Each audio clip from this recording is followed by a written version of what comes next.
Hi, I am Dr. Aaron Wisman, co-director and assistant professor here at the Educational Administration program at CSUB. I'm so glad you're joining me today as we here at CSUB Educational Administration program are interested in supporting your leadership journey. Over the next few minutes, I'll provide an overview of our program content, program expectations, application procedures, and some contact information so you can get in touch with me and other program staff personally. So sit back and enjoy, and I look forward to meeting you soon. Our program has two major objectives, which we like to express as hashtags. The first hashtag is Principal's First Day, and this is actually the program objective that is nearest and dearest to Dr. Solowitz's heart. He brings his years of experience in site administration to the program. Our second hashtag is Many Ways to Lead.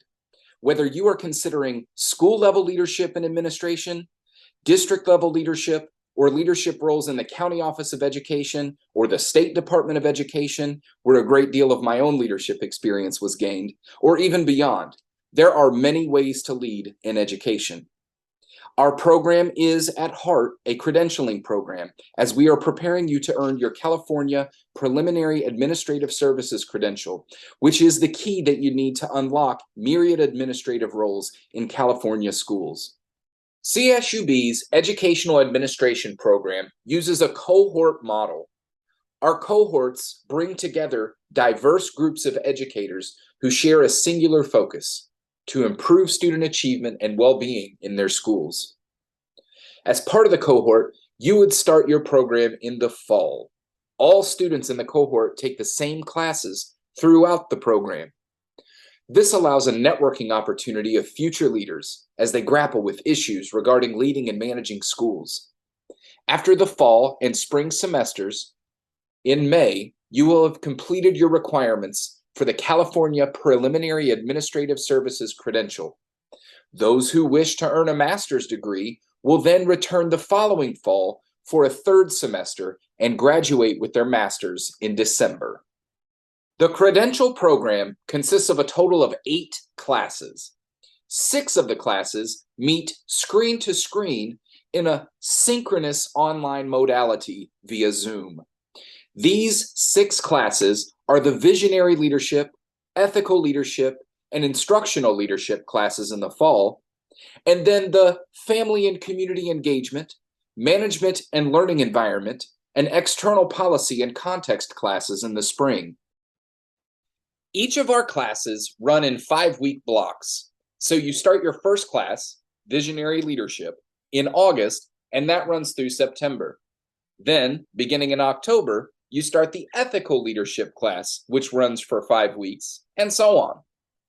Overlying all of the screen-to-screen classes is the field experience courses. I'll talk more about the field experience in the next slide. At any given point, you are taking 2 classes: your screen-to-screen class and your field experience class. The screen-to-screen classes meet once a week on Mondays via Zoom for 5 hours. While this is a general guideline, most students do report that in addition to the 5 hours in class each week with the screen-to-screen class, there's an expectation of about 5 hours of field experience, and then usually there's about 5 hours, give or take, of reading and writing that would basically be considered homework. So you're looking at about a 15-hour-a-week time commitment. The fieldwork component of the program is usually done at your school site and encompasses 2 major categories of activity. The first category of activity is addressing a real-world, equity-based problem. We sometimes call this hashtag service learning or hashtag authentic learning, because you will actually be addressing an issue in your school related to student achievement or well-being.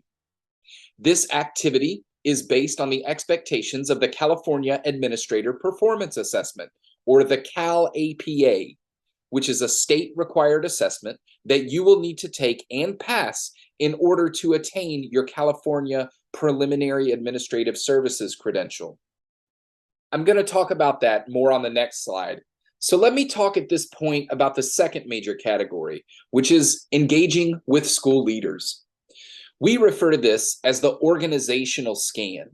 And the idea behind the organizational scan is to get beyond your classroom walls, or in some cases, for some of our candidates, the office walls, and experience and gain an appreciation for and an understanding of the broader school context in which leadership operates. There are three major ways to address the organizational scan. One is through traditional job shadowing. Two is through participation or observation of various committees that work at your school or district, such as attending trustee board meetings. Three is through interviewing, basically reaching out to people, leaders in your school, and talking to them about what they do and how what they do serves kids and how they interact with school administration. Additionally, there will be organizational scan opportunities connected with university events. The California Administrator Performance Assessment, or the CalAPA, is required by the California Commission on Teacher Credentialing to earn your California Preliminary Administrative Services credential. First of all, let me clarify, the CalAPA is not a test. You don't go into a room on a given day and fill in some bubbles and write a few essays and you're done. It is a more authentic performance assessment that is implemented in 3 cycles. Cycle 1 is about analyzing data to inform school improvement and promote equity. Cycle 2 is about facilitating communities of practice. And cycle 3 is supporting teacher growth. In each of these cycles, you demonstrate your performance through both written and video recorded work. So let me talk about cycle 1. In this cycle, you will use school data, which we will show you where to find and how to analyze it and how you will identify an equity-based issue in your school. Some of our students, for example, address English learner performance on the CASP math test. Other students are addressing differentials in suspension rates. You know, one group of students is getting suspended at a much higher rate than another group. So really, there's multiple areas of student well-being or performance or achievement that you could address through the CalAPA. It just needs to be authentic to your school, both in that it is interesting to you and that it is in alignment with the mission, vision, and goals of your school as expressed by your principal and as recorded in documents such as your school plan for school achievement. Once you've identified the equity-based issue, you will then develop a plan to address that equity-based issue, and you'll gather together a group of 3 to 5 of your colleagues who will form a community of practice. Then, as a group, you will identify some problems of practice that you can do something about, something to address the issue, some intervention or strategy that you'll implement in order to improve student well-being or achievement in that area you've identified. Your community of practice will then implement these strategies that you've collaboratively identified, and then you'll talk about how they're going. You'll identify some data and review that and monitor and adjust to see how it's going and hopefully lead to some improvements. And then ultimately, you do have a very real and authentic opportunity to truly impact student achievement and well-being in your school through the Cycle 2 process. And then finally, Cycle 3 is about supporting teacher growth, and this simulates a formative teacher evaluation cycle.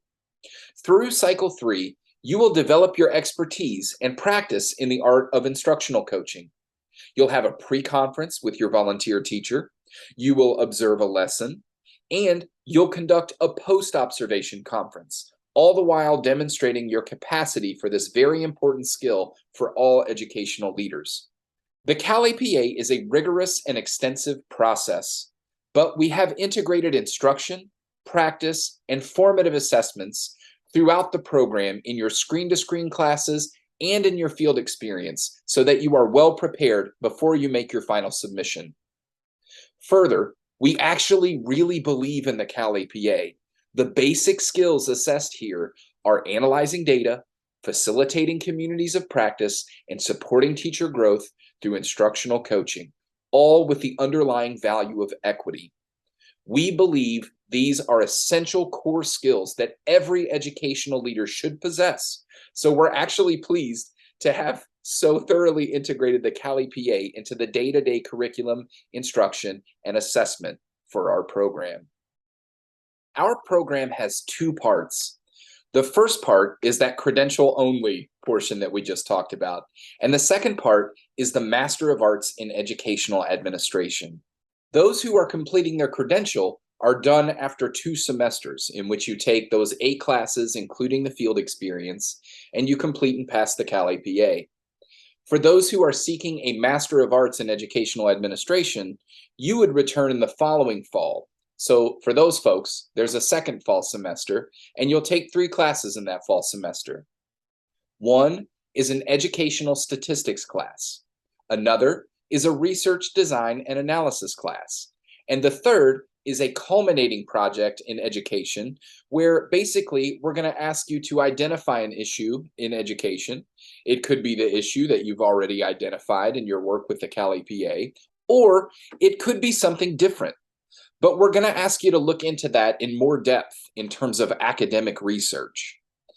This final semester of the Master of Arts program is a little bit different. It has a different focus than the previous 2 semesters of the credentialing program. While the credentialing part of the program majors on the practice of leadership and minors in the scholarship, the Master of Arts program reverses that and actually majors in scholarship with a minor on practice. The final semester of the Master of Arts program therefore lays a solid foundation of skills and knowledge for those who are interested in pursuing their education even further by enrolling in a doctoral program in the future. In addition to the coursework expectations outlined earlier, there are some special events you should be aware of. The first is our program orientation in August. We usually have that on a Saturday in mid-August. The orientation will be screen to screen, and it's an opportunity for the whole cohort from both Antelope Valley and Bakersfield campuses to connect and network. In addition to clarifying expectations, providing resources, and meeting your faculty, we actually do some learning activities to activate your leadership acumen. There are 3 cycles to the CalAPA, and we do expect your submissions to be made in November for Cycle 1, March for Cycle 2, and May for Cycle 3. So you can expect to be a bit more busy in mid-November, March, and May as you finalize your CalAPA submissions. There is a credential ceremony in May, so you might mark your calendars for those of you who want to participate in the credentialing ceremony. There's also a master's orientation in May for those of you who continue on to take that 3rd semester and complete the master's program.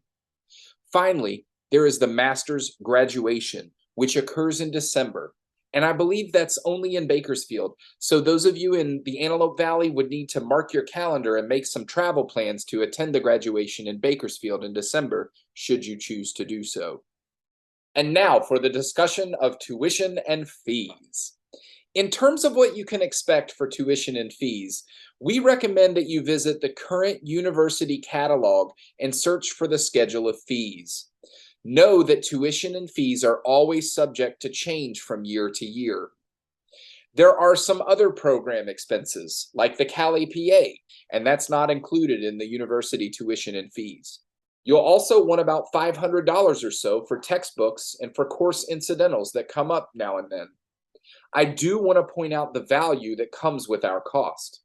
We are a comprehensive public university that provides tremendous and robust resources such as our Walter Stern Library and our Writing Center. It is also one of the big reasons why you might find the cost of our program is so highly competitive. I also want to point out that your diploma is going to say California State University, and California State University is recognized around the globe. While most of our students do stay in and around the southern San Joaquin and Antelope Valley regions to serve their local communities, you never know where life is going to take you and what pathways might open up. Having that global recognition of your diploma, we think, means something. Many of our applicants are very surprised to find out that financial aid is actually available. Financial aid begins with you filling out the FAFSA. That's a standard federal form to unlock financial aid at universities across the country, and we, of course, use that as well. So please do complete the FAFSA. You might be surprised at what you actually qualify for. There's further information regarding CSUB financial aid at the website on your screen. Applying to our program is done online through the Cal State Apply portal. The website is on your screen. This is the portal for applying to any California State University campus, and there are 23 campuses in the Cal State system. So be sure that you pick the right campus, California State University, Bakersfield, and the right campus, either Bakersfield or Antelope Valley, depending on which campus you actually want to attend. Please be sure to pick the right program as well. We are the Educational Administration program. After you complete your Cal State Apply application to the university system, you must also apply to the Educational Administration program at CSUB.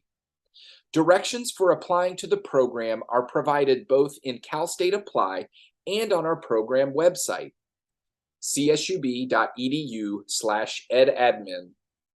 Providing your previous transcripts is an important part of the application process, and there are some areas where candidates can kind of get tripped up a little bit related to transcripts. So I want to provide some pro tips related to this kind of tricky sort of area. First of all, we do need transcripts from all of your prior college degrees.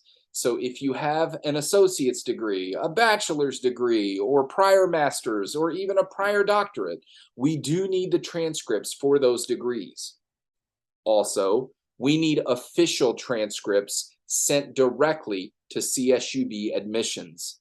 There is an email for CSUB admissions in Cal State Apply. Additionally, we need unofficial transcripts included in your EDAD program application.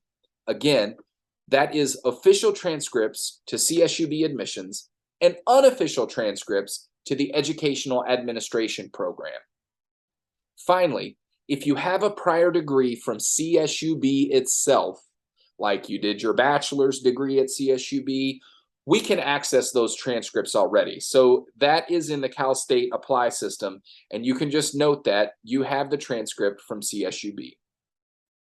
For other colleges and universities, you do need to go to your previous college or university's website. Search on the website about transcripts and find out their procedure. There's usually a small fee that you'll be paying to that college or university in order to send those official transcripts. Also, please check on any name changes that you may have had. There's a lot of times when we get applicants who have changed names for various reasons, and they don't tell us that. They don't indicate that in the Cal State Apply system that they have changed their name. And so we get a transcript that's under a previous name, and it can get kind of lost in the system, so to speak. So please do notify us if we should be expecting transcripts that are being provided under a previously used name. Finally, in the Cal State Apply system, there's a messages center. Please do check that message center, because if there are complications with your official transcripts, CSU will be providing information about that through the message center. So once you hit submit with your Cal State Apply application, please do be checking back into the system to make sure that there aren't any issues that might be communicated to you through the messages center. Our application window to begin in the cohort in the next fall term opens on October the 1st. We review applications on the 30th of each month.